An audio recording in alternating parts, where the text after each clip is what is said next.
I feel like we need to insert the Kevin Sorbo screaming disappointed right here. Uh, Have you seen that? no, I haven't. It's an old meme. Disappointed, huh? Yeah, apparently it was in the script, but he was supposed to act disappointed, not say disappointed. And And he shouted disappointed. Are you talking about the Hercules guy? Uh-huh. It was in Wow. Hercules, yeah. Okay, all right. And I guess I just left it in. Disappointed. Interesting. It's kind of like when Aragorn kicks the bucket and Viggo Mortensen actually broke his toe and he screamed in real life and dropped to his knees and they've left it in, only the stupid version of that. Right, yeah. Or Leonardo DiCaprio cuts his hand open in Django. Right. And they leave that in, except stupider. Yep. So this is worst disappointment, kind of like Kevin Sorbo flubbing his lines. These are the things that happened in 2018 that we didn't live up to our expectations. First up, Baldies 2017. No. No, we do have one on the list here, though, Bald Move Christmas, which we'll get had to. a whole thing planned. And We'll get to. It would have been fun. We'll get to. It still might be fun. It won't be fun. I don't know. So we got Star Trek Discovery, Fahrenheit 451, Ocean's 8, Pacific Rim Uprising, Netflix shit canning their Marvel division, Westworld Season 2, The Romanovs, Bald Move Christmas, Mandy, Bad Times at the El Royale, and Mary Poppins Returns, which some of these things are going to be controversial because this is our subjective opinion. Some of these I haven't seen. Some of these you haven't seen. Yep. I don't think there's anything on here that I haven't seen, actually. Fahrenheit 451? Oh, you're right. And I haven't seen Mary Poppins Returns. Okay. So let's just talk this Star Trek Disco. I don't think this can be the worst disappointment because this is not close to being the worst Star Trek premiere of all time. No. In It's fact, on here because we want to talk. Some of this stuff is just on here because we want to talk about it. Like Mandy Yeah. is going to be an interesting one. I would say this might be the best Star Trek debut of all time. Name a better one. Because we've tough already to do. established that the old series pilot was so bad they reshot it. And the reshot one was just okay. The Next Star Generation Trek movie reboots. The Next Generation, Best debut. like maybe Encounter at Farpoint isn't the worst thing in season 1, but season 1's garbage. Deep Space Nine, maybe best pilot, maybe could be best pilot because it had the The pilot's actually really good. That's what I'm saying. It might be the best Trek pilot of all time. Voyager garbage. Enterprise, I thought I actually watched that, thought was garbage. So this is one or two of the best. So it can't. How can it possibly be disappointing? Yeah, I think this can go to the bottom of the list immediately. Yeah.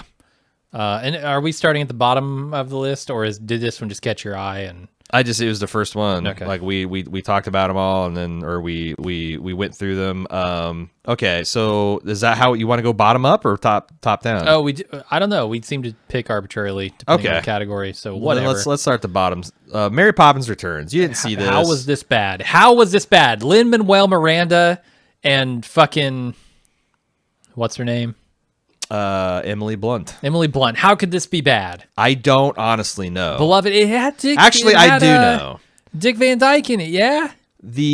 Yes. How the fuck is this bad? Because the original is still very magical and whimsical and looks great and is extremely winsome and a delight, visual and audio delight. Too long. The original Mary Poppins is over 2.5 hours long, and there's some fat that could be trimmed in there. But the worst problem that Mary Poppins tries to solve is the children's father being too preoccupied with making money, and he doesn't give his family the love and attention that they deserve. That's the stakes, okay?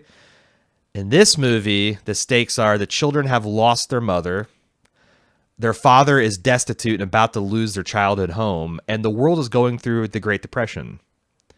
And Mary Poppins has a hard time pish-poshing her way through that mess. She just really does. And Lin-Manuel, the other thing is, Dick Van Dyke, I could be wrong on this, but I always interpreted Dick Van Dyke and Mary Poppins as being like this kind of like masculine and feminine like chaos spirits. and they are they are kind of in love the way the sun is in love with the moon and vice versa. It's kind of like subtext and all that kind of stuff. Lin-Manuel is essentially the Dick Van Dyke character, but he is a mortal man and he's in love with this mortal woman. And there is no like real pop between Mary. There is no like any kind of like interesting tension or pop with Mary Poppins herself. I could go on and on about why this movie disappointed me, but people whose opinion I respect, admire, fucking loved it and think I'm crazy. So I feel like I'm kind of kicking a puppy. But I think I made the mistake of literally watching the original Mary Poppins, getting up, eating Chinese food, and going to see the new one, and I was really, really disappointed. So big disappointment for me, but I feel like you're not getting anything from it, and maybe it's just me. So Bad Times at El Royale. I mean, you disliked this movie more than I did. I just thought this movie had no reason to be made. It's slick and stylish and idea and content free. So I'm judging a lot of these based on what the trailer gave me the impression the movie would be, and then what the movie actually turned out to be, which is going to be a big argument for Mandy. Bad Times at El Royale had a little bit of that going on. Like, I thought it was going to be a little bit different given the trailer, although I wasn't quite sure what it should be, so it's not as like a severe drop-off. I thought it was quite a bit of fun, though. I forget what your objections with it were. I just thought none. It kind of felt like a bad Quentin Tarantino film, where it's very stylish and very cool, and had some isolated good bits of dialogue, but the story itself never came together. You know, there wasn't a person who I'm like. I guess obviously I was rooting for the singer.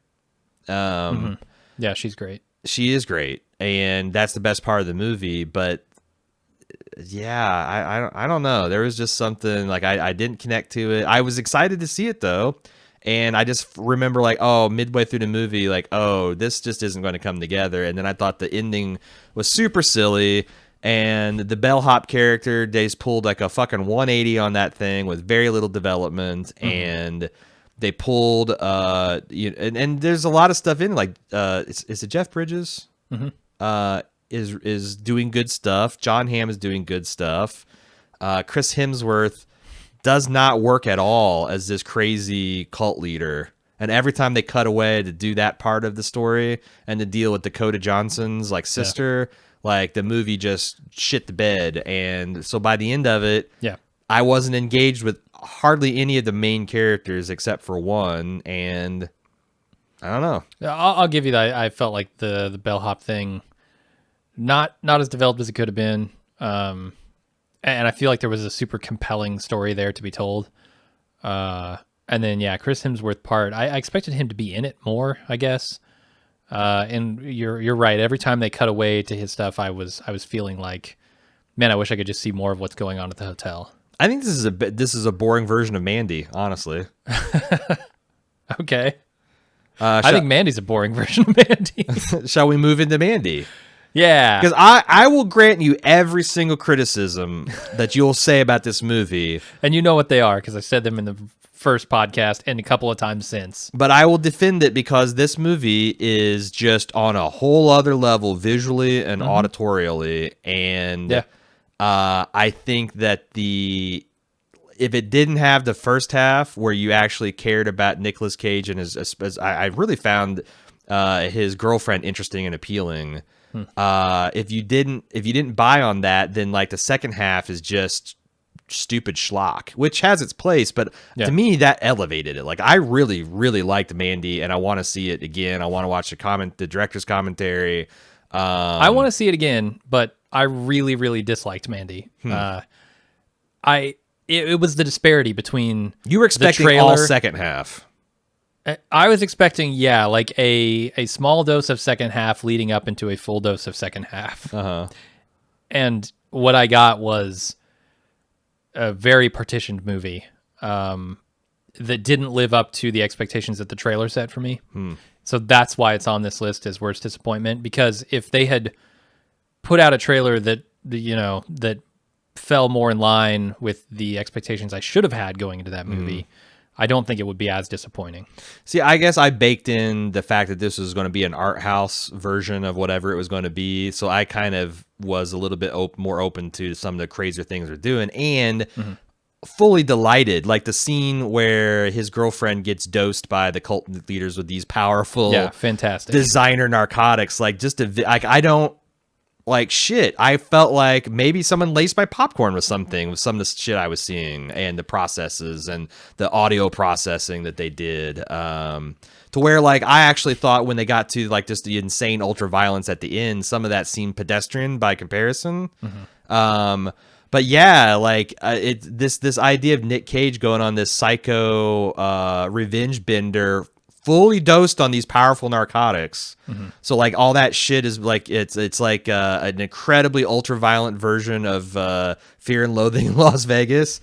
I digged it, and I think that Nick Cage is the only guy that could have played it. So here's the thing: I think they cast Nick Cage in the wrong role. I think as the cult leader, he's much better.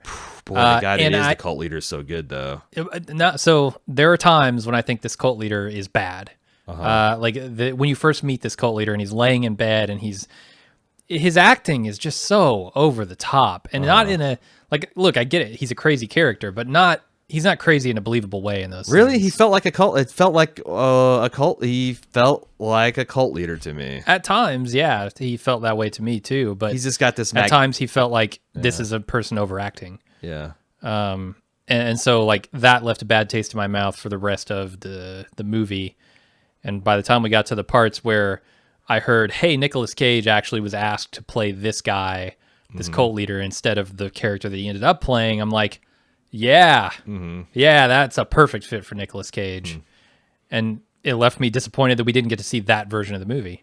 I'm really curious to see this director whose name escapes me. He's got a really interesting name. I am curious to see what he does next. And I really, really want to see his first film, which people say is another kind of trippy thing. This, by all accounts, I think was a hit. Like everybody who I hear talking about this movie talks about it pretty positively. Yeah, like Red Letter Media guys dug it. I'm excited to see it again, and I'm excited to see this guy's more work. I don't think this. To me, this shouldn't be on the disappointing list, but I'm on a half a bald move. So let's move on to less controversial ground. The bald move Christmas for 2018. Boy, I feel like we really fucked up and let you guys down. And I don't think I've ever felt with the Bald Move family a disparity between what I thought would happen and what actually happened.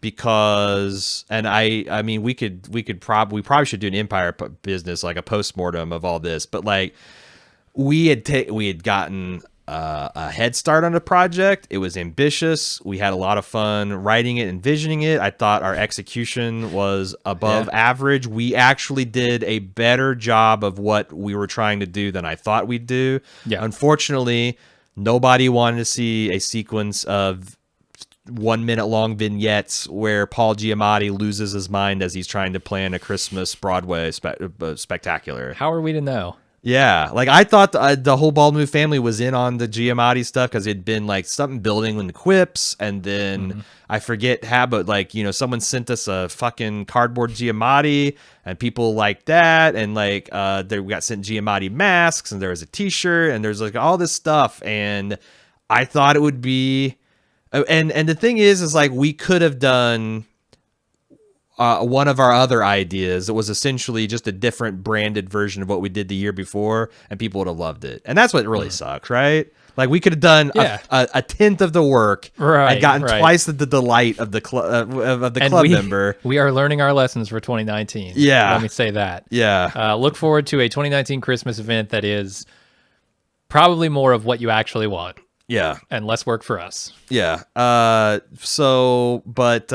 mean, like I said, I felt like I learned a lot about filmmaking. And you probably... Yeah, you handled basically all of the shooting of that. Doing green screen and like the vagaries of it, and like, you know, doing like rapidly iterating different things. I really liked the challenge of... Because writing, like... It's so weird that like I really enjoyed the challenge of writing to that particular like poem structure. Like I feel like that if we were just writing something, it would have been harder because like having this artificial constraint, you had to like, well, this is the things you have to do. This is the conventions. And you'd think that would make it harder, but I felt like it made it easier because we've always like, when we started this, I thought what's going to happen is we're going to stall out halfway through the planning process and we're going to bail to one of the easier to execute things like we do a lot. That's the thing that I feel the best about. Yeah, like we fucking did it. Yeah, we proved to ourselves that we can do a big project if we put our minds to it and we commit to it. Now, I mean, look, this one didn't hit, right? Yeah. I'm not saying that Bald Move will never do another big project, but like I think we impressed ourselves by just finishing that fucking thing. Yeah, no, every time you got done with a new day, I was delighted to watch it. Yeah. Because when I just read through the script when we'd finished it, I laughed a lot. And then when I was like, because I did a lot of the pre-production, like trying to find different like Giamatti expressions and this and that, and I thought some of that's like, oh my god, this is gonna be funny. And then how it all came together with the music and the animation, crude though it may be, I thought it was I was proud of what we did, but it did not have. It's a worse disappointment to the Bald Move family. To the top. Or does this get eliminated because it's not really a? No, I mean I think it should be a top 5 for sure. All right, let's take it to the top. Okay, all right, taking it to the top. Yeah. Let's talk about the Romanovs. Oh fuck me! Take it to the top. Take it to the top. Take it to the top, dude.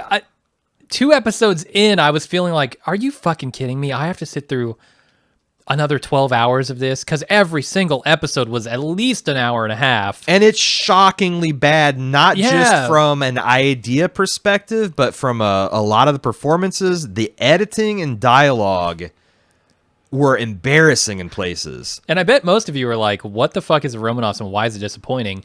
Because it has the pedigree of the creator of Mad Men behind it. Yeah, Matthew Weiner, staff writer of Sopranos, is creator of one of my favorite shows ever, Top 5 Mad Men, who nails characters and real situations and quiet dialogue moments and quiet. And this is a showcase for that, or it's an anthology. He could have done anything with it. Loosely connected as Romanov's idea, and it's just bad. It's really bad. It's bad. It made me feel bad. For Matthew Weiner, and people were savaging him, rightfully so, because I guess I can relate because maybe this is something he was really proud of and he really polished. Like this is going to be like this is my statement on the current state of American life, and everybody's like, it's shitty, boo, you did a bad job, you're old. Get out of here. Nobody values your opinion anymore. Panned across the board. So and it was awful. It was an awful experience covering it. Yeah. Because we were doing it simultaneously with The Deuce, which was one of the best shows on television that year. And then when it was just the Romanovs, we were super busy with Christmas stuff, so it was kind of like on our way, and it was not fun because I don't like shitting on stuff that Matthew Weiner does. I don't like shitting on stuff. Period. For the most part, like occasionally a movie that everybody knows is bad, it's fun. Right, you can roll up your sleeves and really go to work on. But how many times did we discuss, should we continue covering the show? Like every episode from like 3 to like where we got to like 6 and like there's only 2 left. We'd be dumb. Right. Plus and we could see every week the traffic was dropping. Plus the other thing is that like there was always the possibility that maybe the last 2 or 3 episodes would tie the room together. Yeah, because like they weren't. There was like, I think 1 or 2 episodes that were truly awful, but everyone had kind of like, okay, if you step back and see from this certain angle, maybe it had something to recommend it. And then maybe if there's something that like he really ties, like you said, the room together, or the rug or something, but the Romanovs together. Yeah, he fucking didn't. He just didn't. This is bad. Definitely deserves a slot at the top. Westworld season 2. No, Westworld season 2 is also very bad. They doubled down on their what's defiantly real, what isn't, timeline fuckery in the worst way possible, in my opinion. Yeah. It was the least compelling thing about season 1, and they doubled down on it. made Dolores unlikable Yeah. and one-dimensional. I still like. There's a couple Some people poor staging of battle scenes. Some really completely anything- god awful decisions by characters. Anything that wasn't about the psychological masturbation of androids, they gave zero shits about. Yeah. Tactics, strategy, logistics. I can't tell you how much to this day I still hate that scene with Angela in the Oh my fucking god! server Yes. room with that security guy. Yeah. That makes me angry thinking about it right now. Like, these robots weren't smart or clever. The humans are unfathomably dumb and evil. And I mean, I hesitate to say it's a bad show because there's a couple episodes, like the episode about Maeve and Akecheta had both a couple of good episodes. Like that. Yes. That Japanese. I like Shogun World. Inspired, yeah. I forget what the Akecheta episode was too, but those were beautiful. Yeah.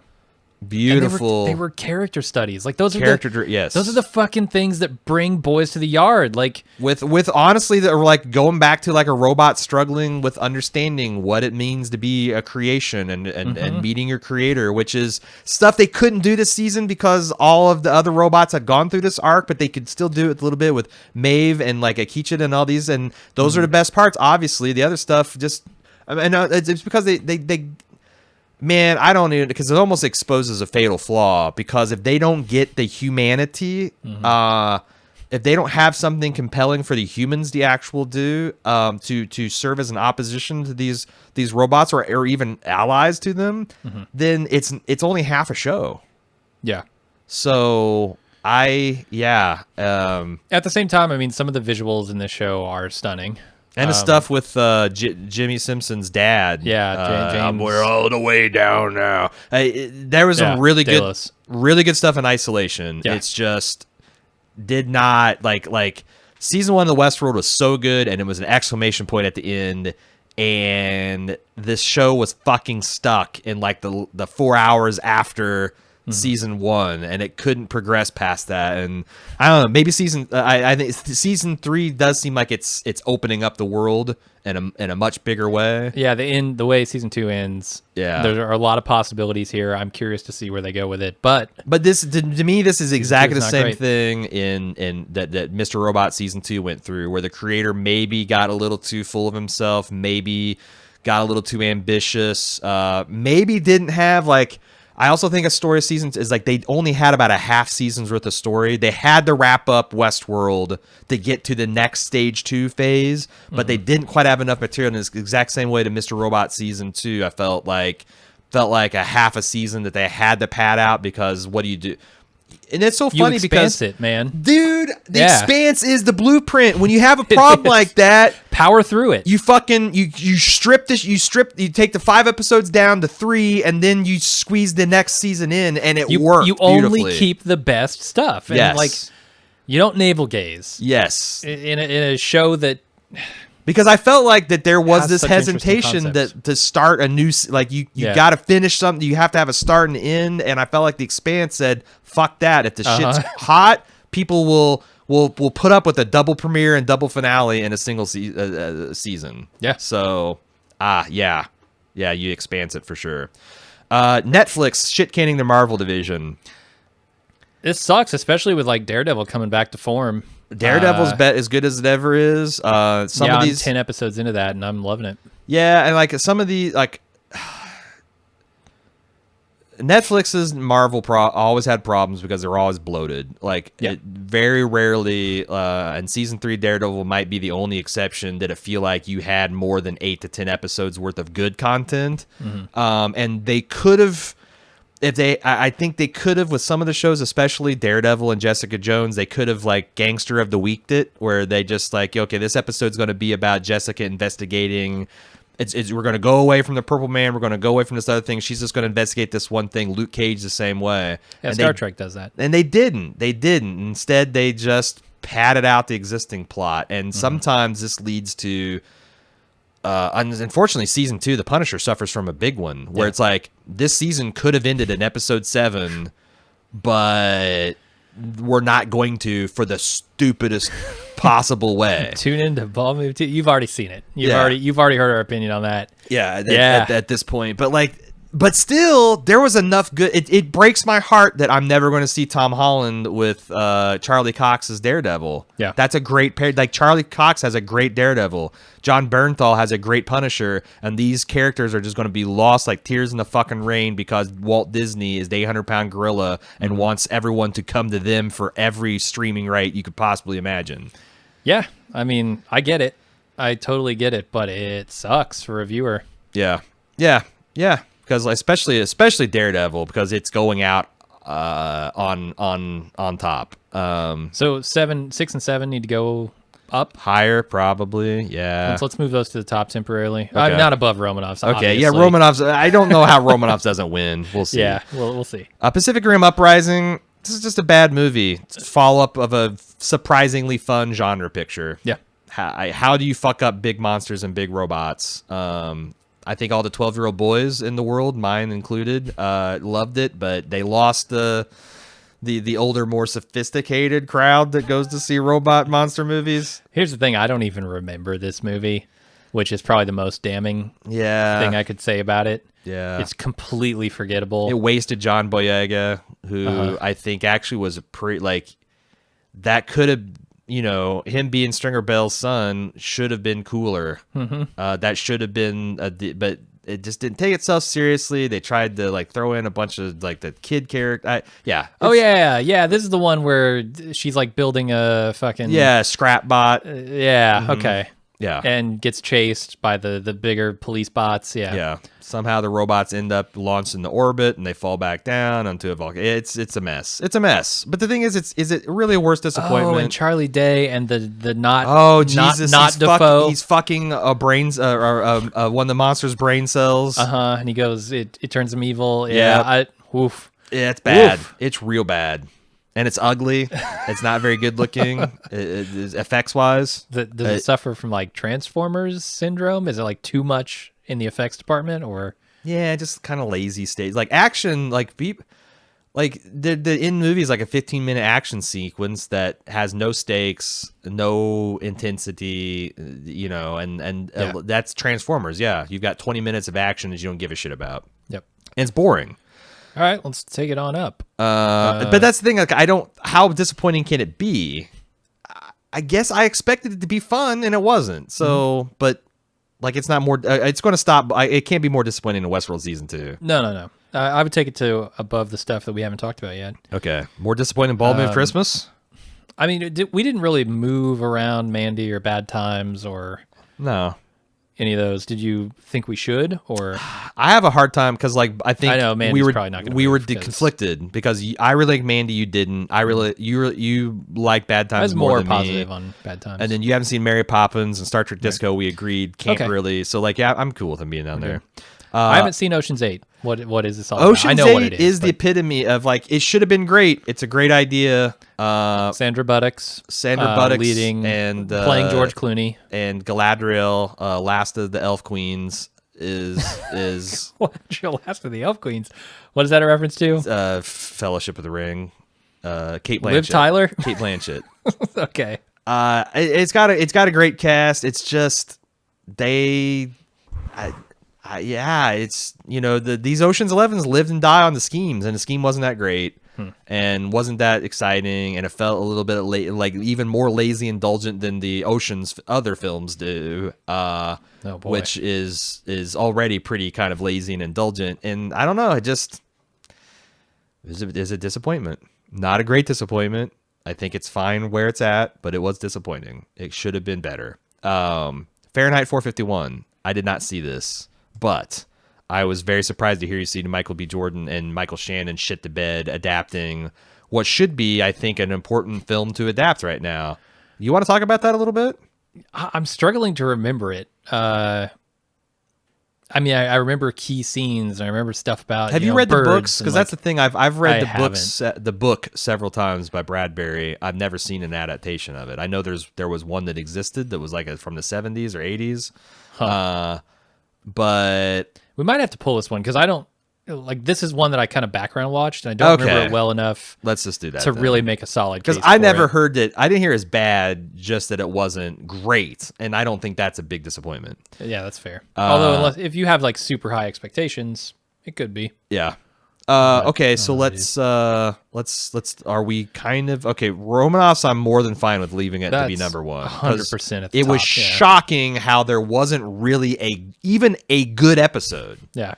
I mean I think the best one is the haunted episode. You might think the best one is the cruise episode, but or maybe the going to Russia to adopt a kid episode. That was that's pretty good. And we even talked like if that was the worst episode, then we're totally different on the. But these are best episodes that felt like they should be the worst episodes in a Matt Weiner run. So it's clearly the number 1 for me. Trying to think. You're right. How about 2 and 3? 2 and 3 shit coming to Marvel Division. The problem with that is I feel like there's a little bit of crocodile tears on your part because you never really cared about any of this shit except for Daredevil and Punisher. So we're talking about I mostly like Jessica Jones. I think her friend the shit but with you her stopped. friend You fell never flat watched in the season middle. 2. You didn't get Right, into I Luke didn't see Cage. season You 2. didn't get in Iron Fist. You didn't check out Defenders. Like it's and I feel like Iron Fist kind of killed this already because that made the Defenders not really work. And it also and I think it also kind of Daredevil season 2 is saddled with setting up a lot of the stuff that was going on there, and like that's a big that was a big misstep. And so what a value is being lost here. I feel like essentially we're losing 2.5 good shows, and they were even at their best uneven. So number 2, like I think Westworld's more disappointing. Yeah, I'm in favor of swapping this. Okay. But I think that's kind of where the buck stops with Netflix. I think a number 3 is pretty solid given what I'm looking at here. Are we trying to because my expectations were not as high for Pacific Rim. Are we trying to get to a top 5? Because I feel like Pacific so. Rim is a problem because who cares? Right. That's my point. Like, who cares? And I'm trying to find something where we could find common ground on, and there isn't much. Yeah, I mean, the Romanovs. Can we list it twice? Can we list it Romanovs 8 times for wasn't it 8 hours of television we had to watch? And I want every one of those hours back. Holy shit. Oh, it was more than 8 hours. Every single episode was an hour and a half. You're right. It was at least 12. It was a lot of television. A lot of bad television. What we could do is we could potentially list Mary Poppins higher. The other thing offensive about the Romanovs is I'm pretty sure it's also just an expensive vacation write-off. Yeah. Because this fucker went to France and Mexico Machu City Picchu, and Moscow, and he trotted the globe. Yeah. Got some scenes in Asia that they tried to justify. It's oh man, he took Paris. Amazon for a ride. He was, and look at the places he was. I think staying. he spent like $30 million on this show. Fuck me. And 28 was Matthew Weiner's. 28 that's Matthew Weiner's fucking his travel and lodging budget. All right. Yeah. What are we going to elevate to get rid of Pacific Rim? I mean, you made a pretty strong case for Mary Poppins. Yeah, but it's very super. What is Mary Poppins on? You weren't going to say supercalifragilisticexpialidocious, were you? For what? How disappointed I was? To describe how disappointed you are? No, I wouldn't have done that. Oh, you should have. I wouldn't have done that. Mary Poppins Returns. What does Rotten Tomatoes say? Because I feel like this is in the high 70s. And then it's like, I don't... Yeah, it's 70% fresh. Okay. So... How fresh is the original Mary Poppins? 99%. It's practically perfect in every way, Jim. See, that's did my they point do that? now. Oh, old shit. Mary Poppins. I don't know. Rotten Tomatoes. I think they have done. No, this rare. They ought don't. to have done. They do. 1964. Mary Poppins. It's 100% fresh. See, well, there you go. You lost 30% with 48 reviews counted.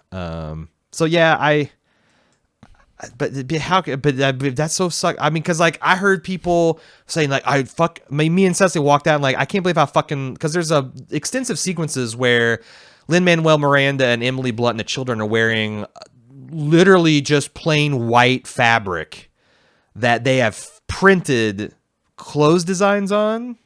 So they're not actually costumes. They're wearing like jumpsuits that are printed to look like a fancy costumes. They give it like this kind of painterly quality, but it looks really cheap. It looks like they fucking inkjet printed some like that kind of level of t-shirt. Like you get the white t-shirt and you get an inkjet print on it, and it looks like. And I'm like, these costumes look so cheap and cheesy and so poorly integrated into the backgrounds. Yet I saw people cite that as like one of their favorite parts and how imaginative and colorful it was. So it's like, fuck, man. Maybe I don't know what a good Mary Poppins looks like. I heard people coming out of Glass like fervently discussing the things they loved about it. And I did not like. I was surprised that the Red Letter Media guys were they were more on my side of that, where it's like I thought it was an ambitious and worthy attempt that just didn't come together, and you just fucking hated it from the jump.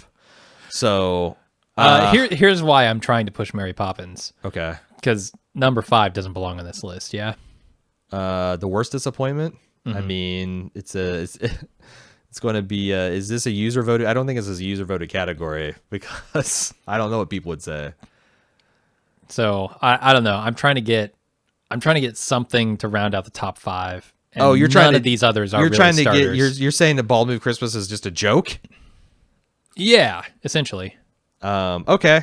Well then. I mean, do we just take that off and move up Ocean's 8, or? Yeah, I guess if you're against having the Bald Move Christmas on the list, then let's do Oceans. So that's the thing, is if it's not in the top 5, it doesn't get mentioned in the ceremony. Right. Like if it's like, so you don't want it to mention the ceremony? Oh, I mean, you want to talk about the Christmas thing? I just thought it'd be funny to make a joke about it, because like the other thing is like I'm not butthurt. We about made our it. jokes do, here. Do you guys think that like I hope people don't think that we actually our feelings are hurt? It's more of just like. I'm still proud of it. Your opinions be damned. Yeah, like, I think it's awesome. It's more of like I won't be doing it again. But I'm genuinely surprised that and the people that got it like on the wavelength, I think really appreciated it, but just like the percentage of people in the club that didn't was higher than I anticipated. Yeah, but I don't feel like I didn't like have a hard time getting out of bed for 2 weeks because of it. It didn't affect my mental well-being. No. It was good. Interesting experiential feedback. Okay, so if you want to leave it on there, we can leave it on there. I'm fine with that, because I don't feel strongly about anything except Mandy, and I know you feel strongly the other way. I kind of want to take it out of the club and just release it as like that. The final. I want to, because I guess I would like for more people to see it and enjoy it.